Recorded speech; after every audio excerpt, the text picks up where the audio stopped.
Hey folks, we're back, and I'm here with CupOJoseph, who is about to speedrun the economics and GDP of Runescape. Hi, everybody. Can you hear me? Hi, Mom. I love you. All right, let's see. That's good. I'm not very tall. Perfect. Okay. Quick show of hands in the audience. Who's ever played RuneScape? Woo, yeah. What about other MMOs like World of Warcraft or any others?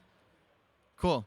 Almost everybody here at some point in their childhood was part of a digital economy. And now we're part of a new one, crypto. All right, so I'm just going to move this over. There we go. I'm Joseph. My RuneScape handle is HojackBorsman. And I've been contributing to the digital crypto economy for several years. I've contributed to Ethereum, OpenSea, Gitcoin, Raid Guild, Nerite, Consensus, a lot of stablecoin projects over the years.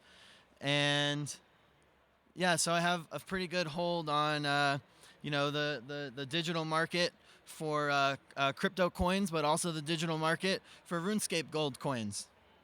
And I think that there's some surprising overlaps and things that we can learn about how to successfully grow economies and scale them from the history of MMOs.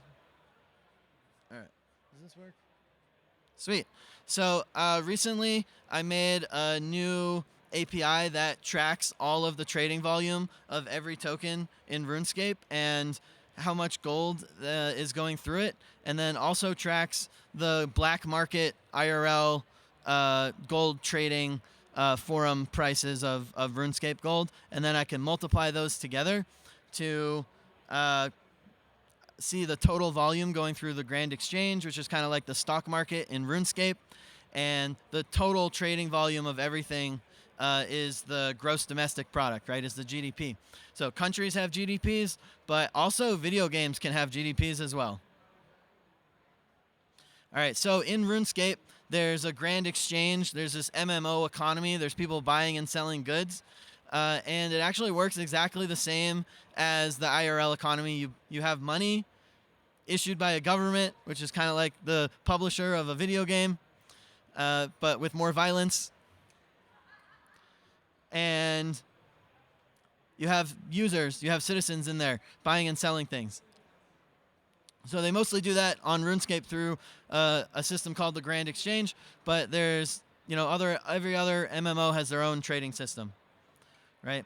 So in the agent and on the online economy, there's actually no distinction. So I've made RuneScape agent and I've made like IRL, assistant Clawbot agent that helps me, order packages from Walmart and things like that. The agent makes absolutely no distinction, right? If you have an AI or you have a bot or just, it doesn't even need to be very smart. Just any digital, helper or automation, there's actually no difference from making a credit card transaction and making some kind of like centralized, payment between two banks versus making a centralized payment on the server of RuneScape or World of Warcraft or any other MMO, what have you. So agents can be trained to do cool things and learn about the real economy from the game economies and learn about game economies from real economies. All right, so pulling in the data that we looked at before through all of the total volume going through RuneScape, and all of the gold trading going on illegally, so people buying gold in RuneScape for real US dollars. I estimate that depending on how big the black market is for gold, that the GDP of RuneScape is at a minimum $100 million a year, and on the high end about $400 million.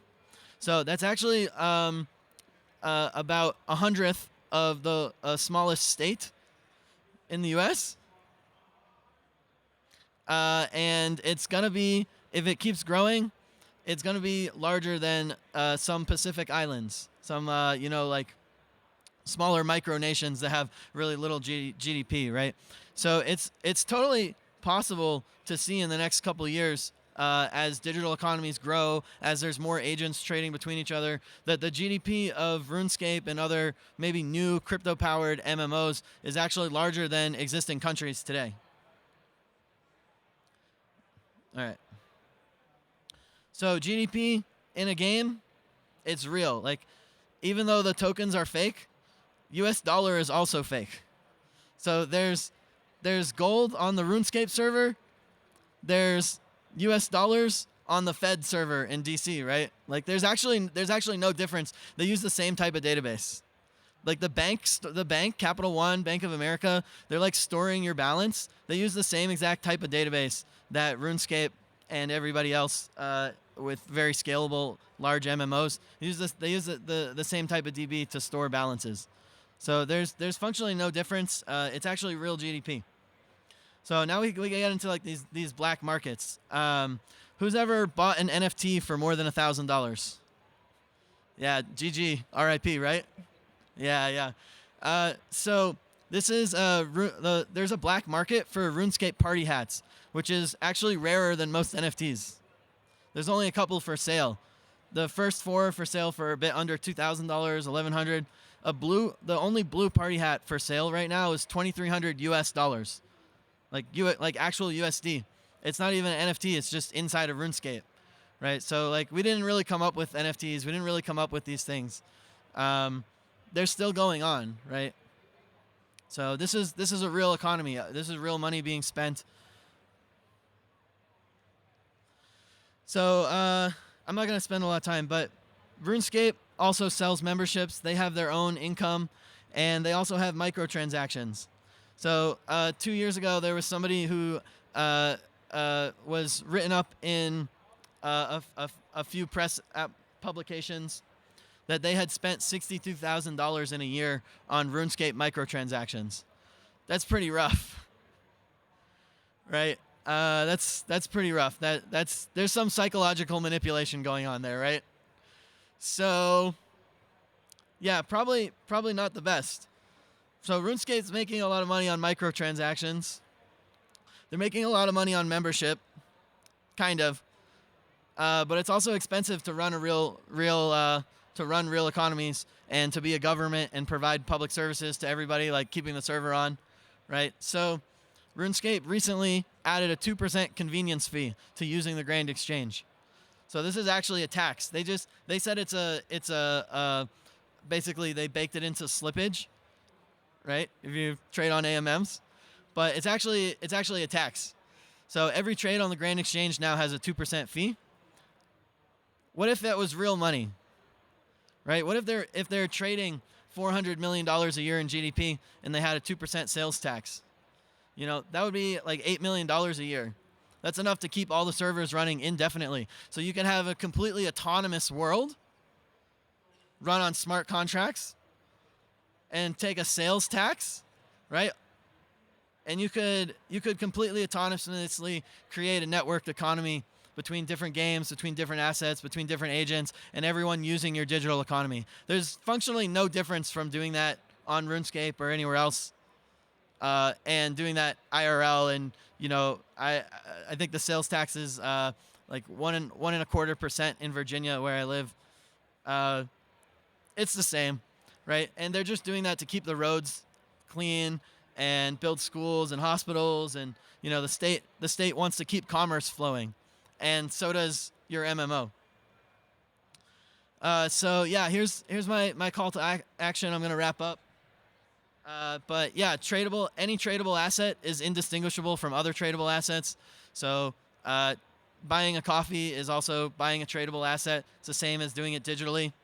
And I think as we're building more agentic systems, we're building more digital economies, the real metaverse is where people care about their online persona and care about their online money more than their IRL cash, their IRL persona. So as you build things, as you build financial products or financially adjacent products in crypto, just remember there's a lot of MMOs that don't use crypto that are real economies too, and we can learn a lot from each other. and build a new financial system that's better than what we have traditionally using the same technology. So hopefully that inspires you a little bit. And thank you so much for coming to my talk. And add me on RuneScape and follow me on Twitter. Thank you so much. Love you all.